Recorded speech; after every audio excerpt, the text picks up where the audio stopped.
So hi all, this is Nirant Pawar and today in this video of clocks we are going to talk about some shortcuts and some important points to remember. तो जानेंगे इस video में कुछ ऐसे points जो आपको बहुत ज़्यादा हेल्प करेंगे क्लॉक्स के क्वेश्चंस को सॉल्व करने में.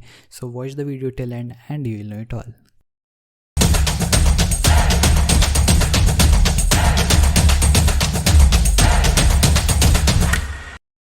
तो ये वीडियो में हम स्पेसिफिकली देखने वाले हैं सिर्फ और सिर्फ NSKLLs को. तो इस वीडियो में मैं 3 मेजर पॉइंट्स कवर करने वाला हूँ जो तीनों के तीनों मेरे अकॉर्डिंग एक ऐसे लाइफ लेसन्स है जो आप लोगों को हमेशा के लिए याद रखने चाहिए for solving any questions which are related to clocks. So let's get started with the first point which is angle calculation. अब एंगल कैलकुलेशन का मतलब क्या है? एंगल कैलकुलेशन का मतलब है ये पॉइंट उन सभी क्वेश्चंस के लिए हेल्पफुल होगा जहाँ पे भी आपको एंगल्स फाइंड आउट करने हैं, चाहे वो angle made by minute hand हो, चाहे वो angle made by hour hand हो.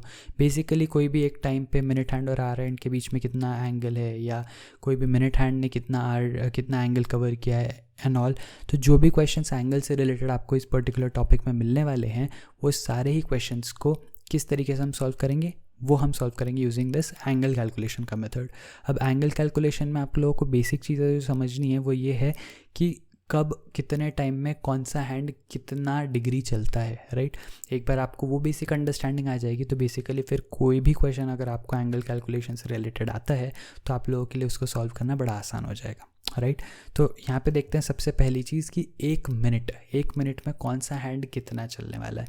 तो मेरे पास बेसिकली कितने हैंड्स है? 3 हैंड्स है. एक है सेकेंड्स हैंड, एक है मिनट्स हैंड और एक है आवर्स हैंड, राइट. तो ये जो तीनों के तीनों हैंड्स है वो 1 मिनट में कितना डिग्री चलेंगे ये सबसे पहले समझ लेते हैं. अब बड़ी सिंपल सी बात है कि जब मैं 1 मिनट की बात कर रहा हूँ तो 1 मिनट में जो मेरा सेकेंड्स हैंड है वो तो 360 डिग्री घूमेगा, राइट. क्योंकि सेकेंड्स हैंड क्या करता है, अगर वो 12 से शुरू हुआ तो 1 मिनट में वो पूरा चक्कर लगा के वापस 12 पे आके रुकता है, राइट. तो बेसिकली 1 मिनट में उसने क्या किया, उसने एक पूरा रिवोल्यूशन कंप्लीट कर लिया है, पूरा रोटेशन जो है वो कंप्लीट कर लिया. और इसीलिए मैं बोल सकता हूँ कि 1 मिनट में सेकेंड हैंड जो है वो हमेशा 360 डिग्री चलेगा, राइट. तो ये बड़ा आसान सा है क्योंकि हर किसी को पता है 1 मिनट में सेकेंड हैंड पूरा 360 डिग्री घूम लेगा, तो इसलिए 1 मिनट में इट विल कवर 360 डिग्री का एंगल. लेकिन अब इसके बाद जो नेक्स्ट पॉइंट आता है that is of minute hand, वो कितना एंगल कवर करेगा ये समझना इंपॉर्टेंट है. ध्यान से देखना, मैंने आपको बताया था कि 1 मिनट में आपका जो मिनट हैंड है वो 1 मिनट स्पेस या 1 डिवीजन चलता है, राइट. इसका मतलब ये हुआ कि जब आप मिनट हैंड को देखो तो वो एक पूरे घंटे में पूरा घूम के वापस अपनी जगह पे आता है, राइट. और मैंने आपको बताया था कि एक पूरे रिवोल्यूशन में अगर आप देखोगे छोटे छोटे डिविजन्स तो there are total 60 divisions, right. तो एक पूरे सर्कल में, एक पूरे रिवोल्यूशन में देर आर 60 डिविजन्स. और जो मिनट हैंड है मेरा वो 1 घंटे में पूरे 60 डिवीजन कवर करता है, राइट. तो बेसिकली एक चीज़ समझने वाली ये है कि इसमें 1 मिनट में वो 1 डिवीजन कवर करेगा, राइट. 1 मिनट में अगर हैंड 1 डिवीजन कवर कर रहा है तो वो कितना एंगल होगा? तो बेसिकली 1 डिवीजन का एंगल जो है बस मुझे वो मेजर करना है. अब बड़ी सिंपल सी चीज़ है कि अगर टोटल 360 डिग्री है और इस 360 डिग्री में 60 डिवीजन है तो 1 डिवीजन कितने का हो जाएगा? 6 डिग्रीज़ का हो जाएगा, राइट. तो इसीलिए मैं बोल रहा हूँ कि मिनट हैंड जो है वो 1 मिनट में 1 डिवीजन चलेगा, मतलब 6 डिग्रीज़ चलेगा. सही बात है.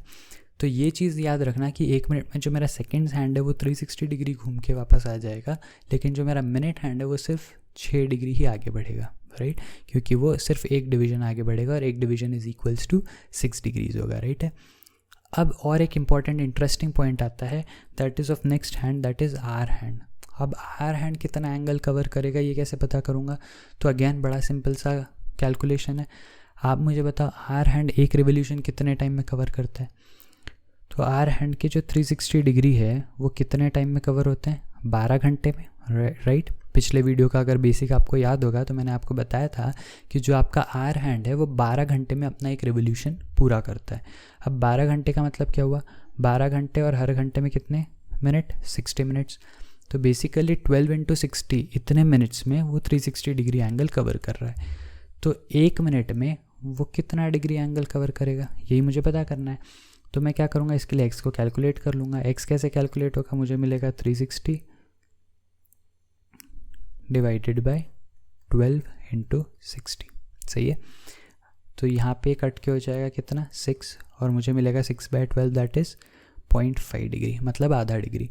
तो 1 मिनट में मेरा आर हैंड जो है वो कितना एंगल कवर करने वाला है? मेरा आर हैंड जो है वो सिर्फ और सिर्फ 0.5 डिग्री, मतलब आधा डिग्री कवर करेगा 1 मिनट में, राइट।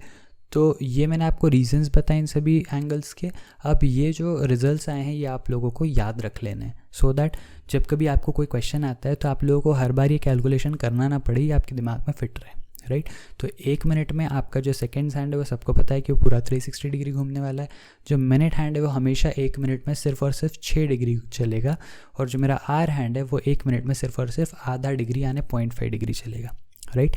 तो यहाँ तक अगर बात क्लियर है तो 1 मिनट के लिए अगर मैंने कैलकुलेशंस कर लिए हैं तो मेरे लिए 1 आवर के कैलकुलेशन भी मुश्किल नहीं होने चाहिए, राइट। क्यों मुश्किल नहीं होने चाहिए? बिकॉज 1 घंटे में 60 मिनट होते हैं, तो बेसिकली हर एक क्वांटिटी को अगर मैं 60 से मल्टीप्लाई कर दूँ तो मुझे 1 घंटे में कौन सा हैंड कितने डिग्री चलेगा ये मुझे पता चल जाएगा।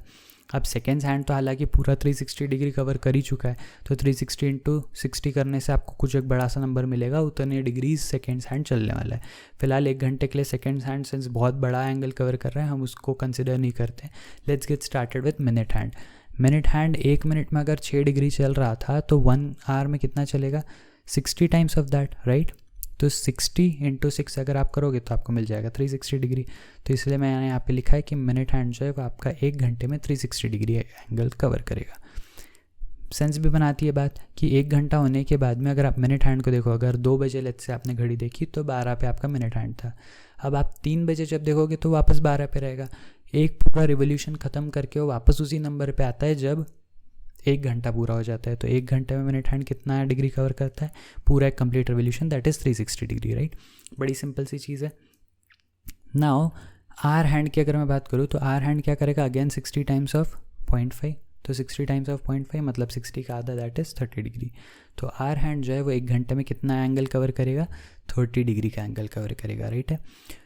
तो यहाँ पर एंगल कैलकुलेशन वाले पार्ट में आप लोगों को याद रखने वाली चीज़ क्या है कि सेकेंड हैंड, मिनट हैंड और आर हैंड 1 मिनट में कितना डिग्री चल रहा है, उसी के बेसिस पे अगर आप चाहो तो 1 आवर का कैलकुलेशन आप देन एंड देयर कर सकते हो, या 1 आवर के रिजल्ट्स भी आप याद रख सकते हो। 1 मिनट के कैलकुलेशंस फटाफट से रिकैप करते हैं। सेकेंड्स हैंड जो है वो 360 डिग्री चलेगा, मिनट हैंड जो है वो 6 डिग्री चलेगा, और जो आर हैंड है वो आपका आधा डिग्री मतलब 0.5 डिग्री चलेगा। उसी तरीके से 1 आवर की अगर मैं बात करूँ तो मिनट हैंड जो है वो पूरा का पूरा 360 डिग्री कवर करेगा, और जो आर हैंड है वो सिर्फ और सिर्फ 1 घंटे में 30 डिग्री कवर करेगा। अभी 30 डिग्री क्यों कवर करेगा ये भी सेंस बनाएगी आपको बात, क्योंकि आपको ये समझ में आ जाएगा कि जब 1 घंटा होता है तो आपका जो आर हैंड है वो लेट्स से 2 बजे पे था तो 2 से 3 पे आएगा, मतलब उसने सिर्फ 2 से 3 का ट्रैवल किया है। और 2 से 3 के अंदर कितने डिवीजन आएंगे? 5 डिवीजन आएंगे, और हम ऑलरेडी डिस्कस कर चुके हैं कि हर एक डिवीजन कितने डिग्री का है? 6 डिग्री का। तो 6 डिग्री का 5 डिवीजन मतलब 30 डिग्री का एंगल। तो कोई भी 2 कॉन्जिक्यूटिव नंबर्स जो आपको दिखते हैं घड़ी पे उनके बीच का एंगल कितना होता है? 30 डिग्री होता है, सही है। तो आई होप आपको एंगल कैलकुलेशन कैसे होने वाला है ये सारी चीज़ों का ये समझ में आ गया होगा। Let's move ahead to the next topic, that is mirror image of clock. Now these are another type of questions in clocks जो कि बहुत बहुत इंपॉर्टेंट होते हैं। इसमें क्या होता है, जनरली आपको एक क्लॉक का टाइम दे दिया जाता है और आपको पूछा जाता है कि अगर आपने उसी क्लॉक को मिरर इमेज के फॉर्म में देखा तो उसमें कितने बज रहे होंगे। अब ऐसे क्वेश्चंस में बेसिक जो लॉजिक है वो तो क्या है कि आप एक घड़ी को इमेजिन करो, उसमें जितने बजे आए हुए थे, लेट्स से 2 बजे हुए थे। अब आप उसका मिरर इमेज इमेजिन करो। मिरर इमेज इमेजिन करोगे तो आप देखोगे कि अच्छा ये लाइन तो ऐसी रहेगी, फिर ये वाली जो लाइन है ये ऐसी हो जाएगी, फिर कितना होगा, ये क्या टाइम रिप्रेजेंट कर रहा होगा, इस तरीके से आपको सोचना पड़ेगा। यहाँ पर तो देख के आपको बड़ा सिंपली समझ में आ जाएगा, अच्छा 12 से 2 यहाँ पे 2 डिवीजन इधर गए तो यहाँ से 2 डिवीजन पीछे आ जाओ, तो 12 से 2 डिवीजन पीछे आओगे तो 10 बजे होंगे। लेकिन जस्ट बिकॉज ये एकदम सिंपल सा क्वेश्चन था, यहीं पे अगर ट्रिकी बना दूँ मैं इसको, लेट्स से 3:25 बना दूँ, या 3:45 बना दूँ, या 4 लेट्स से मैंने बोल दिया 4:34 हुए हैं ना। तो जो ऐसे बीच के रैंडम नंबर्स है उसको मिरर इमेज के फॉर्म में फाइंड आउट करना इस तरीके से डायग्राम ड्रॉ करके वो बहुत डिफ़िकल्ट चीज़ है। तो इसीलिए मैं आपको एक बहुत ही सिंपल सा फॉर्मूला बताने वाला हूँ, बहुत ही सिंपल सा एक शॉर्ट ट्रिक बताने वाला हूँ, जिसको यूज़ करके आप ये answer directly without any confusion find out कर सकते हो। ना आपको डायग्राम ड्रॉ करने की ज़रूरत है, ना ही आपको उसका मिरर इमेज इमेजिन करने की ज़रूरत है। एकदम ब्लाइंडली आप क्या करेंगे, यहाँ पे मेरा शॉर्टकट मेथड आपके सामने है, आप एकदम ब्लाइंडली उस टाइम को 1160 से सब्ट्रैक्ट कर देंगे। क्या बोला मैंने? आप उस टाइम को 1160 से सब्ट्रैक्ट कर देंगे।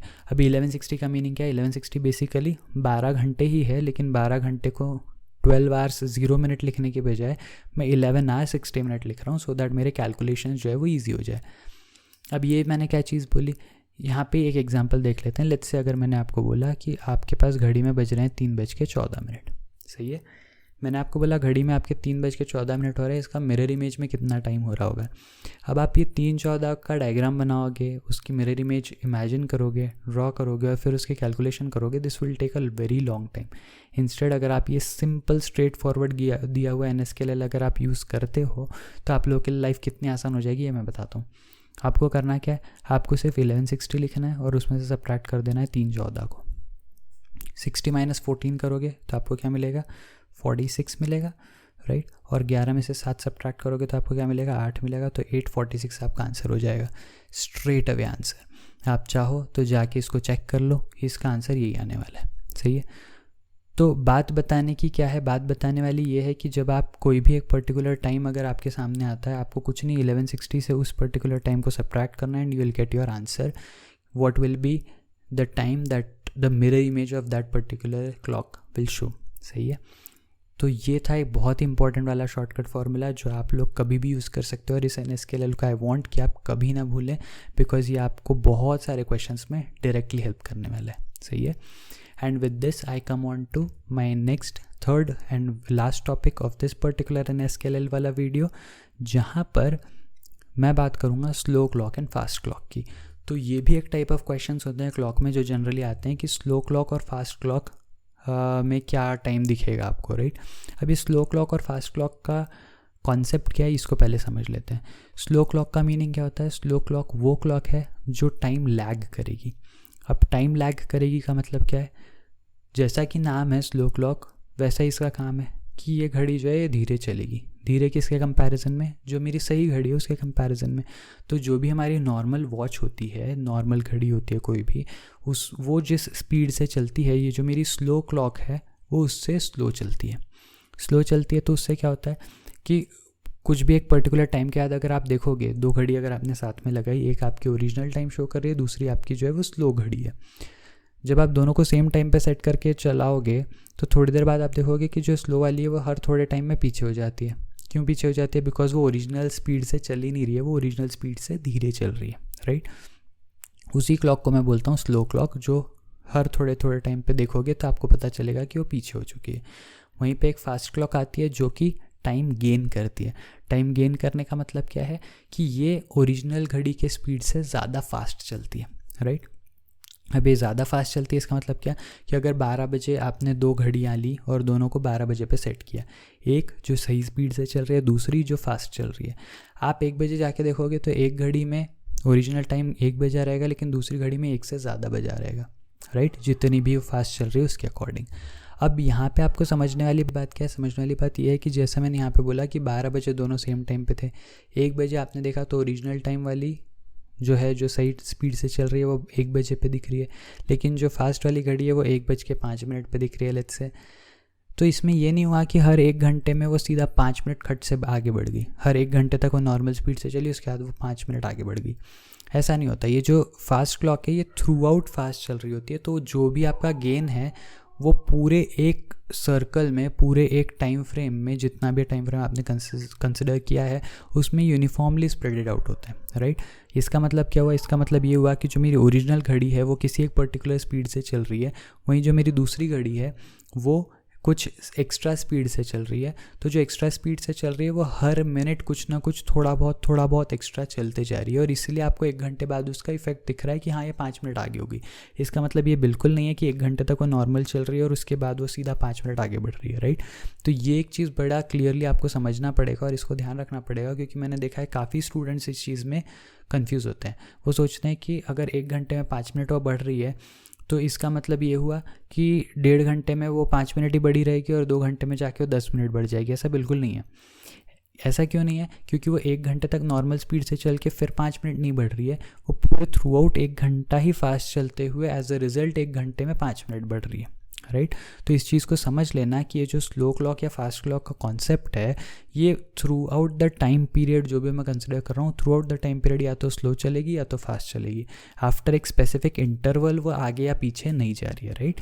तो ये चीज़ को समझ लेना। इसका एक एग्जांपल देता हूँ। यहाँ पे हम कंसिडर करते हैं 2 केसेस। एक केस जहाँ पे मेरे पास एक स्लो क्लॉक है जो कि हर 1 घंटे में 2 मिनट लूज़ कर रही है।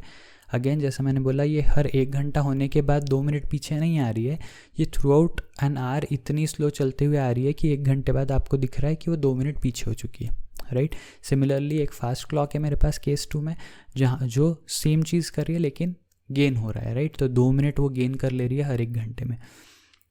अब अगर ये 2 केसेस कंसिडर करूँ तो टाइम के साथ क्या होगा, यहाँ पे ध्यान से देखना। लेट्स से मेरे पास जो ओरिजिनल टाइम है वो 12 बजे है, स्लो क्लॉक को भी मैंने 12 पे सेट किया, फास्ट क्लॉक को भी मैंने 12 पे सेट किया, राइट? अब ये मेरा 12 बजे का सीन है, दोपहर को 12 बजे तीनों घड़ियाँ जो है वो सेम टाइम पे सेट की गई। जब ओरिजिनल टाइम 1 बज गया है, राइट, मतलब 1 घंटा हो चुका है ओरिजिनल टाइम में, आपकी जो स्लो क्लॉक है वो क्या आपको टाइम दिखाएगी? वो आपको टाइम दिखाएगी 12:58। क्यों 12:58? क्योंकि थ्रू आउट 1 आवर वो इतनी धीरे चली कि after 1 hour you see that वो 2 मिनट पीछे आ चुकी है। तो instead of showing 1 PM it is showing 12:58 PM। इसका मतलब वो 2 मिनट पीछे हो चुकी है। वहीं पे अगर आप फास्ट क्लॉक को देखोगे तो वो 2 मिनट आगे हो चुकी है और instead of showing 1 PM it is showing 1:02 PM, right? 1 hour 2 minutes PM, सही है? सेम थिंग जब आप 2 बजे देखोगे तो 2 बजे क्या होगा, आपकी जो स्लो क्लॉक है वो और 2 मिनट पीछे हो जाएगी। तो इंस्टेड ऑफ शोइंग 2 PM, अब वो सिंस 2 घंटे हो चुके हैं तो 2 घंटे के वो 4 मिनट पीछे हो चुके हैं। 4 मिनट पीछे मतलब 1:56 PM दिखाएगी स्लो वॉच, और जो मेरी फास्ट वॉच या फास्ट क्लॉक है वो 2 बजे 2:04 दिखाएगी, राइट? क्यों? क्योंकि 2 घंटे में स्लो क्लॉक ने 4 मिनट लूज़ कर लिए हैं और जो मेरी फास्ट क्लॉक है उसने 4 मिनट गेन कर लिए हैं, सही है? सिमिलरली 3 PM पे क्या होगा, मेरी स्लो क्लॉक 2:54 टाइम दिखाएगी और फास्ट क्लॉक 3:06 PM दिखाएगी। क्यों? क्योंकि अगेन 6 मिनट स्लो वाली ने लूज़ कर दिए, 6 मिनट फास्ट वाली ने गेन कर लिए, राइट? तो आई होप आप लोगों को ये जो slow clock and fast clock का कॉन्सेप्ट है समझ में आ गया होगा और ये किस तरीके से वर्क करता है ये भी समझ में आ गया होगा। अब ये जो मैंने तीनों चीज़ें इस वीडियो में डिस्कस की है, एंगल कैलकुलेशन, मिरर इमेज और slow clock and fast clock, ये सभी से रिलेटेड ढेर सारे क्वेश्चंस हम लोग देखेंगे नेक्स्ट वीडियो में, जहाँ पे हम लोग बात करेंगे कुछ प्रैक्टिस क्वेश्चंस की और कैसे हम उन क्वेश्चंस को सॉल्व कर सकते हैं। सो नेक्स्ट वीडियो को बिल्कुल मिस मत करना। अगर ये वीडियो पसंद आया तो अपने फ्रेंड्स के साथ शेयर करना, वीडियो को लाइक भी कर देना और चैनल को सब्सक्राइब भी कर देना। And I will see you again in the next video. Till then be happy, be safe, take care, bye bye.